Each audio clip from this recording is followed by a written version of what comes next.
Jai Shri Ram. Gita Insights Track 2.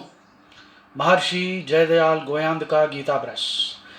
We are starting with this discussion on what exactly is Tyaga, and Jayadayal ji says Tyaga or renunciation is divided into 7 stages.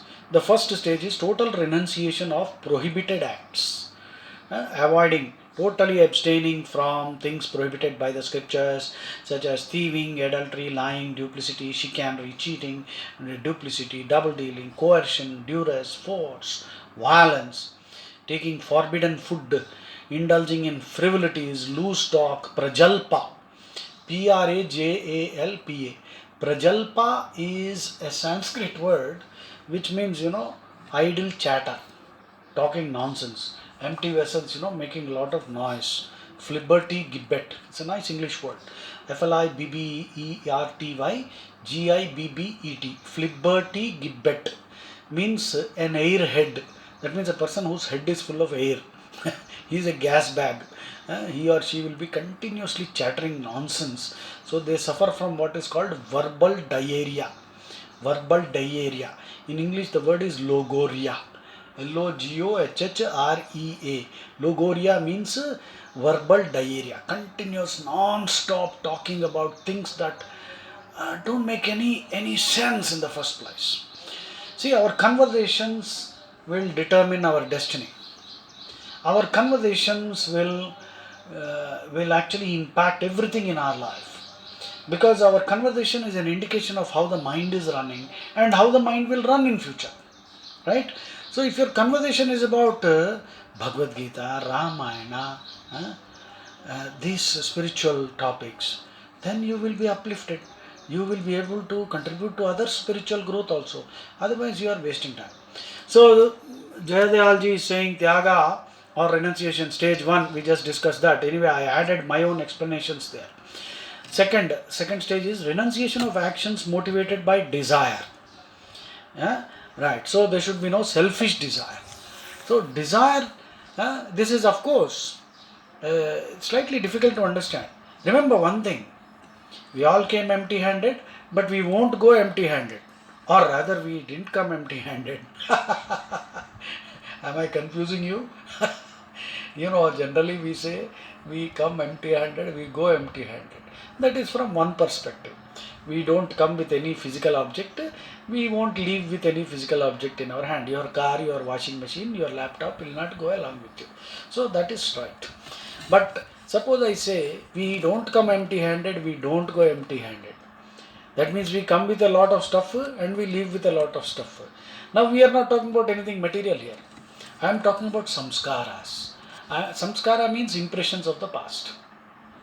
Samskara is a word with many meanings. Samskara is also an initiation rite or a rite, ritual, purificatory ritual. Samskaras in Hinduism are 16. In the Vedas there are 40. But by the time Dharma Shastras were composed, they reduced it to 16. Now we are not following all the 16 also, right? Okay. So samskaras are purificatory rituals. Samskarincha badinadi. Samskar means purifying, polishing. So a gem, a diamond gets value only when it is polished and it is given those cuts, bezels, B-E-Z-E-L. Bezel means the side of a diamond. So more the bezels of a diamond, more the value. So samskaras in Hinduism are basically extremely scientific and also deeply philosophical and spiritual. So these are rites. And samskar, other meaning I already told you. Impressions from the past. Janmantara sahasreshu. All of us, our minds, are the product of Janmantara sahasreshu. Over millions of births, 84 lakh births. After 84 lakh births in different yonis, yoni means a womb, yoni means a matrix. Yoni is a word again which has many meanings depending on the context in which you are using it. So, after 84 lakh wombs, you get the opportunity to be born as a human being. And therefore, this is the exit point. Even devatas have to be born as humans to achieve moksha. So this is the philosophy in the Vedas. Now whether you take it or not, accept it or not is a different thing. And anyway, in this small audio I cannot give complete description. You have to do a lot of homework and research yourself too. Now, so the point here is, after 84 lakh births, if you are getting the human birth, you should not waste this. You should get out of this never-ending prison, which is the cycle of birth and death. Moksha means total freedom. You're dancing with Krishna in Goloka Vrindavana. Sahasrare Mahapadme Krishnena Sahamodate. Sahasrare Mahapadme Krishnena Sahamodate. That means you are going to enjoy, dance along with Krishna. Now this means you are freed from this cycle of birth and death. And if you can take birth and come back to help others. So there are so many siddhis we can achieve. Anyway, study of Bhagavatam and Bhagavad Gita will give you deeper insights into this, whatever I just said. So, selfish desire is bad. Remember, because selfish desire is futile. We may work very, very hard thinking that all the money that we earn, we can't enjoy, isn't it? Somebody else enjoys. We can eat only a little. How much can you eat?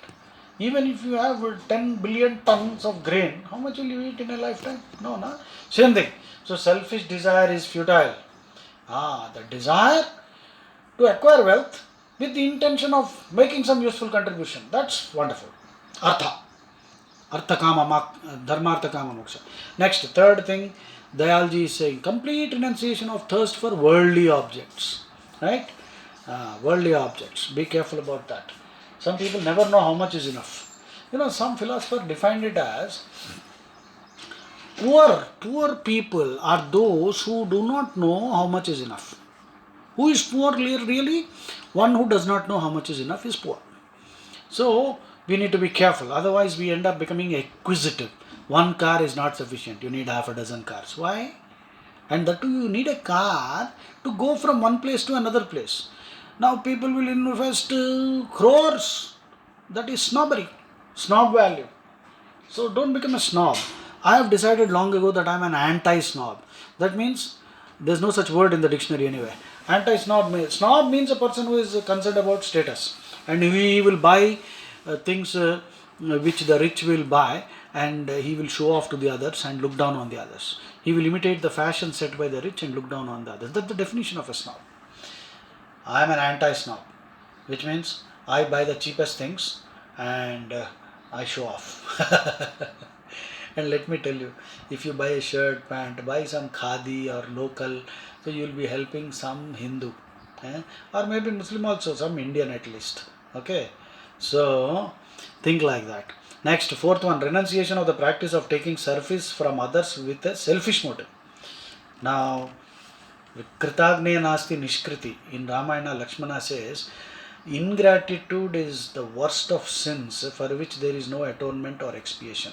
అంటే కృతజ్ఞత లేకుండా ఉండుట అన్నది అంతకంటే మహాపాతకం ఇంకోటి ఉండదు. So remember, we must try to give back.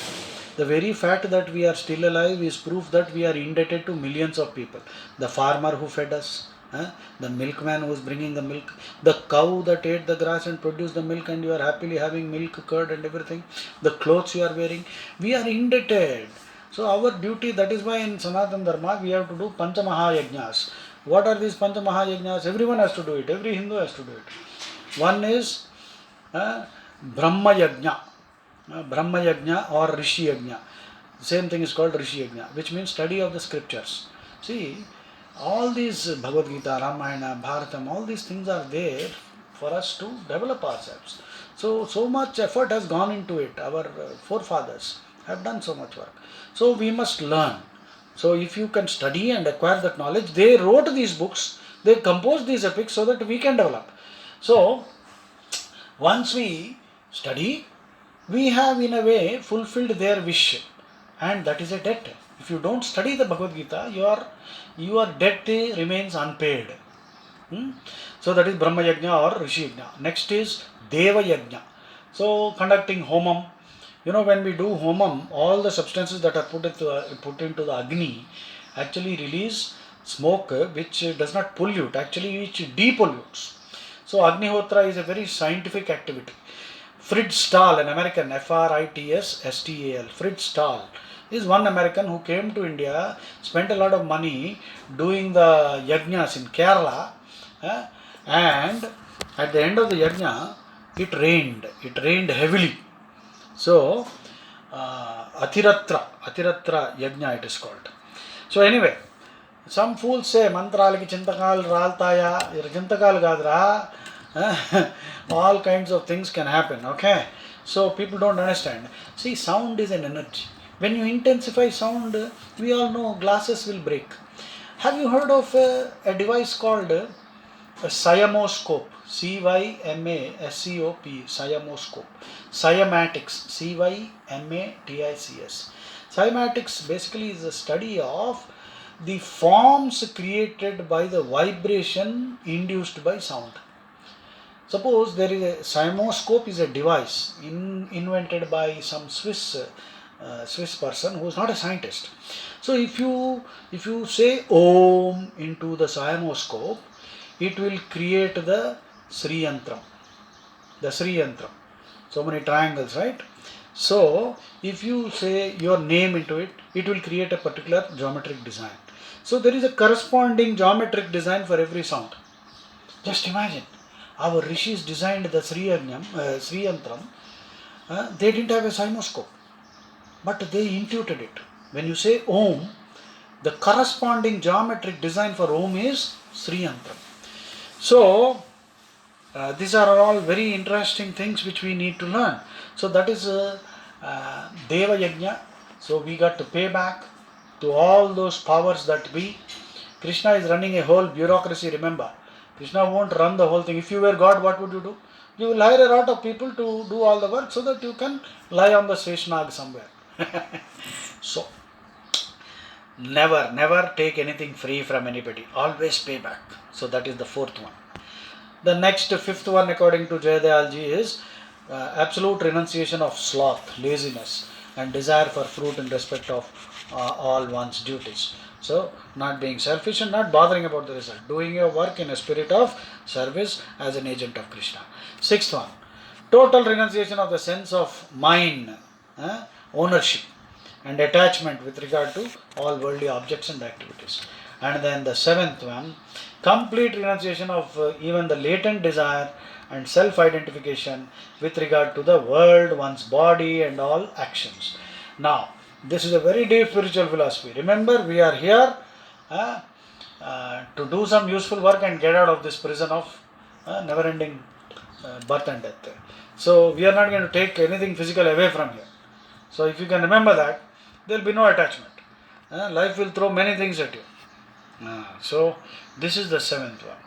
Renunciation of the latent, hidden desire and self-identification with regard to world, one's body, one's kulam, one's gotram, and all these things. So, that is, these seven constitute what is called renunciation as per Jayadayal Goyandka ji. Jai Shri Ram. We'll stop here.